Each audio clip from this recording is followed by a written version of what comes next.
Hello friends, welcome back to my channel. আমার একটা নতুন ভিডিওতে তোমাদের সবাইকে অনেক অনেক স্বাগত।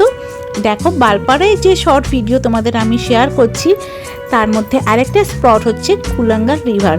আর ঠিক কুলাঙ্গার রিভারে যাওয়ার 5 মিনিট আগেই এই জায়গাটাতে আমাদের গাড়িটা দাঁড় করিয়ে নিলাম। এত সুন্দর এই জায়গাটা, এই স্পটটাতে দাঁড়িয়ে একটু ফটো টুজন না করলে একদমই হচ্ছিল না। তো এরকম তোমরা রাস্তার মাঝখানে যেতে গিয়ে বালপাড়ার তোমাদের মনের মতন জায়গাগুলোতে গাড়ি দাঁড় করিয়ে একটু ফটো সেশন অবশ্যই করে নিও, যেটা তোমাদের সারা জীবনের স্মৃতি হয়ে রয়ে যাবে। তো দেখো, চারদিকে সুন্দর চা বাগান, এই অপরূপ সৌন্দর্য, তার মাঝখানে যেন মনে হচ্ছে কোনো ভূস্বর্গেই পৌঁছে গেছি। আর ঠিক এর থেকে খানিকটা দূরেই আছে কুলাঙ্গার রিভার। সুন্দর জায়গা, খুব সুন্দর জায়গা। আর এখানটাতে দাঁড়িয়ে একটু ফটো তুলতে অসাধারণ লাগবে। তোমরা পারলে এরকম সুন্দর সুন্দর জায়গায় অবশ্যই দাঁড়িয়ে ফটো তোলো।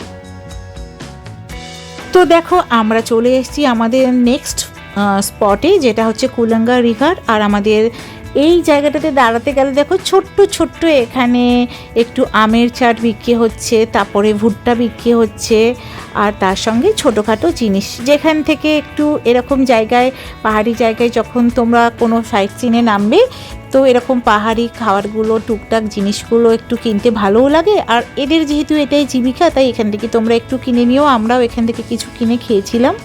আর দেখো, চারদিকে চা বাগানের পরিবৃত্ত এই সুন্দর নদীটা অসাধারণ লাগছে। নদী থেকে খানিকটা জায়গা একটু জল জমে গিয়েছিল, আর সেখানেই দেখো কত বাচ্চারা এখানে তাদের স্নান করছে, চান করছে। সুন্দর এই পাহাড়ি নদী আর তারই কলকল জলের শব্দে মনটা যেন অসম্ভব শান্ত হয়ে যায়। আর তোমরা অবশ্যই এখানে এসো, আর প্রকৃতির সঙ্গে নিজেদের কিছুটা সময় অবশ্যই কাটিও।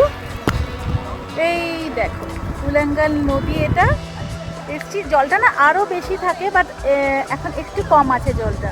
জলটা অনেক ক্লিন, একদম পরিষ্কার ঠান্ডা জলটা।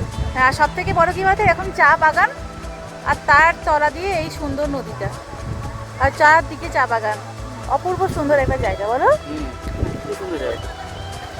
আর আজকের ওয়েদারটা ভালো, একটু রোদও উঠেছে। আজকের পুরো ব্লগটা কেমন লাগলো অবশ্যই বলো। এভাবে আলাদা আলাদা করে প্রতিটা স্পট তোমাদের কাছে আমি তুলে ধরবো আমার শর্ট ভিডিওর মাধ্যমে। আর আমার ডিটেলসে পুরো ভিডিওটা লং ভিডিওতে আছে।